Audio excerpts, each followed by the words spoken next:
Hello everyone, परीक्षा दृष्टि revision series में आप लोगों का बहुत बहुत स्वागत है। और आज ये पार्ट 2 होगा और इसमें वही टॉपिक हम ले रहे हैं जिससे कि परीक्षाओं में प्रश्न बन जाते हैं। तो थोड़ा गले में प्रॉब्लम भी है तो थोड़ा एडजस्ट करिएगा। तो चलिए शुरू करते हैं मध्य पाषाण काल में, और इसके साथ हम मैप में भी लोकेट करेंगे।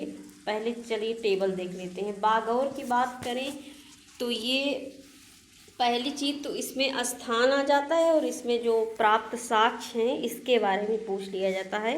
और मोस्ट इम्पॉर्टेंट है बागौर राजस्थान ये है। कहाँ है ये? कुठारी नदी के तट पर है। और ये भारत का सबसे बड़ा मध्य पाषाणिक आवास स्थल है और इसके उत्खननकर्ता BN मिश्र हैं। लंकराज की बात करें तो ये गुजरात में है और ये प्रथम शुष्क क्षेत्र का स्थल जो है HD सांकलिया द्वारा हुआ था और इसमें मानव कंकाल मिले हैं, ये इम्पॉर्टेंट है। सराय नाहर की बात करें तो ये उत्तर प्रदेश में है। इसमें क्या क्या मिला? स्तंभ गर्त के प्रमाण मिले। मृतक संस्कार विधि के अंतर्गत समाधि स्थल में शवों का जो सिर था वो पश्चिम और पैर पूरब की ओर था। और बात करें तो युद्ध में हत्या का प्रथम साक्ष्य भी यही मिला है और एक ही कब्र से 3 मानव कंकाल मिले हैं। तो इस सबको सिर्फ देखते जाइए बस, और जो नोट करने लायक हो नोट भी कर लीजिए। महदहा की बात करें तो ये उत्तर प्रदेश में है और यहाँ हड्डी व सींग के उपकरण मिले हैं और स्त्री पुरुष को एक साथ दफनाने का साक्ष्य मिला है। वीरभानपुर की बात करें तो ये पश्चिम बंगाल में है। BB लाल द्वारा उत्खनन किया गया और आवासीय बस्ती व पत्थर के औजार के निर्माण स्थली के रूप में इसकी पहचान मिलती है। मतलब आवास की बस्ती, यहाँ बस्ती मिली है। आदमगढ़ की बात करें तो ये MP में है और ये यहाँ क्या मिला है? पशुपालन का प्रथम साक्ष्य मिला और शैलाश्रय समूह के सूक्ष्म पत्थर के औजार मिले। पंचमढ़ी की बात करें तो ये MP में है। 2 प्रसिद्ध शैलाश्रय जम्बू द्वीप या और क्या मिला? डोरोथो द्वीप मिले हैं। जल्लाहल्ली ये कर्नाटक में है और यहाँ रोमन लिपि में D अक्षर के आकार के तिरछे फलक का प्रमाण मिला है। टेरी की बात करें तो ये तमिलनाडु में है और यहाँ पत्थर उद्योग का कच्चा माल प्राप्त हुआ। अब इसको देखिए, इसको आप लोग मैप में भी देख लीजिए। और ये मध्य पाषाण कालीन की बात करें तो ये आखेटक एवं पशुपालन का समय रहा है। और देखिए सांभर झील में क्या मिला? विश्व का प्राचीनतम वृक्षारोपण का प्रमाण मिला और ये राजस्थान में है। और देखिए बागौर, ये देखिए बागौर अभी बताए राजस्थान में है और यहाँ ये कुठारी नदी के तट पर है। और यहाँ सबसे बड़ा मध्य पाषाणिक आवास स्थल यही है। चौपानी मांडो की बात करें तो विश्व में मिट्टी के बर्तन का प्राचीनतम साक्ष्य यही मिला है। दमदमा में क्या मिला? 41 मानव समाधान व गर्त चूल्हे मिले। महदहा से एक ही कब्र से त्रिमानव समाधि के स्थल। सराय नाहर प्रथम मानव अस्थिपंजर के अवशेष मिले जो कि उत्तर प्रदेश में है। और आदमगढ़ ये MP में है और जल्लाहल्ली अभी बताए कर्नाटका में, टेरी तमिलनाडु में। तो चलिए अब आगे देखते हैं। टेरी से बालू के टीले को स्थानीय भाषा में टेरी कहते हैं। ओके, अब देखिए हम नवपाषाण, सबसे ज़्यादा नवपाषाण काल पूरा पूछा जाता है। नवपाषाण काल का भी हम मैप देखेंगे, पहले टेबल देख लेते हैं। और इसकी PDF हम अपने टेलीग्राम चैनल पे उपलब्ध करा देते हैं और वहाँ इम्पॉर्टेंट पिक्स भी शेयर रोज करते हैं, तो उसको न ज्वाइन किए हो तो ज़रूर कर लीजिए। मेहरगढ़ ये बलूचिस्तान में है, ये बोलन दर्रा के पास है। ये भी प्रश्न एक बार बन गया था। नवपाषाण काल में कृषि का प्राचीनतम साक्ष्य यहाँ मिला है और यहाँ गेहूँ की 3 व जौ की 2 किस्मों के साक्ष्य मिले हैं और ईंटों के आयताकार मकान के भी साक्ष्य मिले हैं। स्थायी जीवन के प्रमाण मिले हैं। बुर्ज होम ये कश्मीर में है और श्रीनगर स्थित झील के किनारे गड्ढाकार का जो प्रमाण मिला है, और पालतू कुत्ते को अपने मालिक के साथ दफनाने का भी यहाँ साक्ष्य मिला। गुर्फ कराल की बात करें तो ये कश्मीर में है। इसकी अर्थ होता है कुम्हार की गुफा।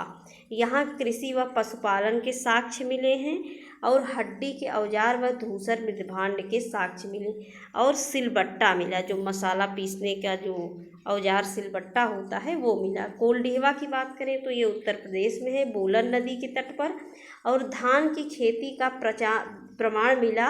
और ये विश्व का ही नहीं, ये भारत का ही नहीं, ये विश्व का प्राचीनतम साक्ष्य है। लहुरा देवी से भी चावल के साक्ष्य मिले हैं। सन देखिए, ये 6500 ईसा पूर्व है, और ये 8000 से 9000 ईसा पूर्व है, तो इसको ध्यान दीजिए। मगहरा की बात करें तो ये उत्तर प्रदेश में है। यहाँ सबसे इम्पोर्टेंट जो बात है कि गोलाकार झोपड़ी के साक्ष्य मिले। धान के अलावा जौ और की खेती और पशुबाड़ा के भी साक्ष्य मिले। चौपानी मांडो की बात करें तो ये उत्तर प्रदेश में है। यहाँ मधुमक्खी के छत्ते के आकार जैसी झोपड़ी मिली। मगहरा से गोलाकार और यहाँ मधुमक्खी के आकार की मिली, और विश्व का प्राचीनतम मृदभांड चौपानी मांडो से ही मिला। चिरात की बात करें तो ये बिहार के सारण जिले में है, और यहाँ प्रचुर मात्रा में हड्डी के उपकरण मिले हैं, और हिरणों के सींग से ये निर्मित थे। दावुजली हर्डिंग की बात करें तो ये असम में है। कृषि व पशुपालन के साक्ष्य मिले हैं। सारू तारू और संगन कल्लू पिकली हल, ये सब जगह भी पूछ लिया जाता है, इसको भी देखते चलिए कि है कहाँ। सारू तारू ये असम में ही आदिम कुल्हाड़ी व अंकित मृदभांड मिले हैं, और संगन कल्लू ये कर्नाटका में है। यहाँ राख के टीले, ये चीज़ बहुत पूछा गया है कि राख के टीले के साक्ष्य पिकली हल और संगन कल्लू दोनों जगह से मिला है। और पिकली हल की बात करें तो यहाँ के निवासी पशुपालक थे। क्या क्या पालते थे? गाय भैंस बकरी पालते थे, और यहाँ राख के ढेरे व निवास स्थान मिले हैं। तो अब चलिए हम मैप में देख लेते हैं। ये देखिए बुर्ज होम, तो बुर्ज होम अभी हम बताए हैं, तो ये कहाँ था? कश्मीर में। और यहाँ क्या मिला है? गर्तावास मिला है। एक चीज़ याद कर लीजिए। और इसके खोजकर्ता की बात करें तो डी टेरा व पीटरसन हैं। और ये पालतू कुत्ते के साथ इसमें मालिक के भी दफनाने का साक्ष्य मिला है। तो ऐसे सब कोल्डिहवा देखिए, नवपाषाण और ताम्रपाषाण, लौहपाषाण और नवपाषाण, तीनों के साक्ष्य कोल्डिहवा में तीनों जगह हमको मिलता है। ये चिरात देखिए, बिहार में है। यहाँ हड्डी के उपकरण मिले, और जो कि किससे बने थे? हिरण के सींग से ये परिचित थे। तो ऐसे है सब। संगन कल्लू, ये देखिए संगन कल्लू कहाँ है? कर्नाटका में है। और यहाँ राख के टीले का साक्ष्य मिला है।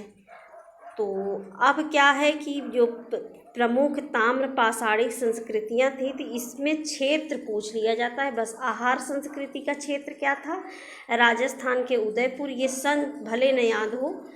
कायथा संस्कृति, ये चंबल नदी क्षेत्र, ये काफ़ी बार पूछा गया है। सावलदा संस्कृति, ये महाराष्ट्र का धुलिया क्षेत्र। प्रभास संस्कृति, गुजरात का तटीय क्षेत्र। और प्रभास संस्कृति की बात करें तो गुजरात का तटीय क्षेत्र। मालवा संस्कृति की बात करें तो नर्मदा नदी क्षेत्र। रंगपुर की बात करें तो गुजरात का तटीय क्षेत्र। जोरवे संस्कृति की बात करें तो महाराष्ट्र का दहमाबाद और ईमान गांव था। मोस्ट इम्पॉर्टेंट जारवे, इसको याद करने की ट्रिक क्या है? अगर वो क्रम लगाने के लिए आ जाए तो आकाश और प्रमार जो, ऐसे याद कर लीजिए। तो अब देखिए ताम्रपाषाणिक जो कालीन स्थल थे उसको देखिए। नवदा टोली, ये एमपी में है। HD सांकलिया द्वारा उत्खनन किए थे, और इसे मालवा मृदभांड के नाम से भी जाना जाता है। कताई बुनाई व तरखे तकलियाँ प्राप्त हुई। ताम्रवती की बात करें तो ये राजस्थान में है। सफ़ेद रैखिक चित्र से ये सजे थे। दैमाबाद, ये महाराष्ट्र में है। यहाँ 4 प्रमुख वस्तुएं मिली। क्रम लगाने के लिए आ सकता है या पूछ लिया जा सकता है कि इसमें कौन सा नहीं मिला है। रथ चलाते हुए मनुष्य, सांड, गैंडा और हाथी। ठोस धातु से निर्मित प्राप्त हुए और कलश समाधान के भी प्रमाण मिले हैं। इमाम गांव महाराष्ट्र में है। जगह भी पूछ लिया जाता है। कच्ची मिट्टी के मकान और गोलाकार गड्ढों वाले मकान के साक्ष्य मिले। निवासा ये महाराष्ट्र में है। प्रथम साक्ष्य मृदभांड, लाल तल पर काली डिजाइन वाले चाक निर्मित बर्तन के साक्ष्य मिले हैं। ये रहा उसका लोकेशन, तो देख लीजिए। दैमाबाद देखिए,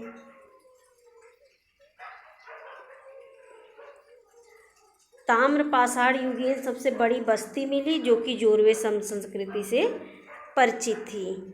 तो अब हम देखेंगे हड़प्पा कालीन जो रहा है। हड़प्पा पहली चीज़ तो ये दयाराम साहनी द्वारा, यही दयाराम साहनी ज़्यादा पूछा जाता है। 1921 में ये रावी नदी के तट पर है। यहाँ कांस्य गाड़ी, अन्न भंडार, पारदर्शी वस्त्र पहने एक मूर्ति, कांस्य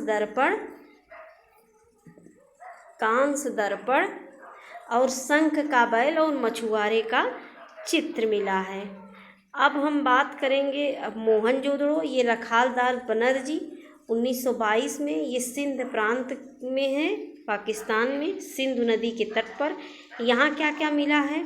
यहाँ पुरोहितों का आवास मिला है और महाविद्यालय का विशाल स्नानागार, 16 मकानों का बैरक, कांस्य की नग्न मूर्ति, दाढ़ी वाले पुजारी की मूर्ति, चमकता हुआ बंदर, एक श्रृंगी पशुओं वाली मुद्राएं मिली हैं। अगले की बात करें तो ये चनहूदड़ो है। तो ये गोपाल मजूमदार और अर्नेस्ट मैके ने 1934 में किया। ये भी पाकिस्तान में है, सिंधु नदी के तट पर। यहाँ बिल्ली का पीछा करते हुए कुत्ते का साक्ष्य, मनके बनाने का कारखाना और साज सज्जा वाली चीज़ें मिली हैं। 2 मछलियों का अंकन मिला है। अगले की बात करें तो ये लोथल है। ये रंगनाथ राव ने 1955 से 62 के बीच में किया है। अहमदाबाद में है ये, भोगवा नदी के तट पर। यहाँ क्या क्या मिला है हमको? वृत्ताकार चौकोर अग्निवेदिका कई काफ़ी बार पूछा गया है। चावल व बाजरे पर 2 मुँहे राक्षस का अंकन, फारस की मोहरे, घोड़े की मृद मूर्ति, गोदबाड़ा, 3 युगित समाधि, पूर्ण हाथी दांत, चालाक लोमड़ी का चित्र मिला है। अगले की बात करें तो कालीबंगा अमलानंद घोष मोस्ट इम्पॉर्टेंट 1953 में और ब्रजवासी लाल ये 1961 में। हनुमानगढ़ी ये राजस्थान में है, घंघर नदी के तट पर। और जुते हुए खेत, कई बार ये प्रश्न बन चुका है। लकड़ी की नाली, बेलनाकार, भूकंप के साक्ष्य मोस्ट इम्पॉर्टेंट, अग्नि हवन कुंड, अलंकृत ईंटें, चूड़ियाँ एक साथ 2 फसल बोने के साक्ष्य हमको मिले हैं। बनवाली की बात करें तो ये रवीन्द्रनाथ बिष्ट जी 1973 से 74 के बीच में, ये हरियाणा में है, सरस्वती नदी के तट पर। जौ मिट्टी का हल और सड़कों पर बैलगाड़ी के पहिए का साक्ष्य मिला है। रंगपुर की बात करें तो ये माधव स्वरूप वत्स 1931 में है, अहमदाबाद की बात है ये जगह है। और मादर नदी के तट पर 3 संस्कृतियों के अवशेष, नालियाँ और क्या मिला है? कच्ची ईंट दुर्ग, धान की भूसी और ज्वार बाजरा। रोपड़ की बात करें तो ब्रजवासी लाल और ये तो बहुत ज़्यादा मोटा हो गया। और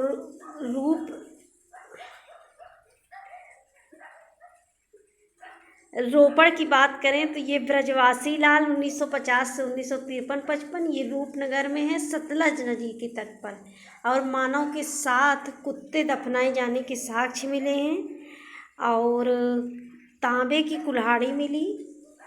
और आज के लिए बस इतना ही, फिर कल देखते हैं इसके आगे। Thanks for watching this video.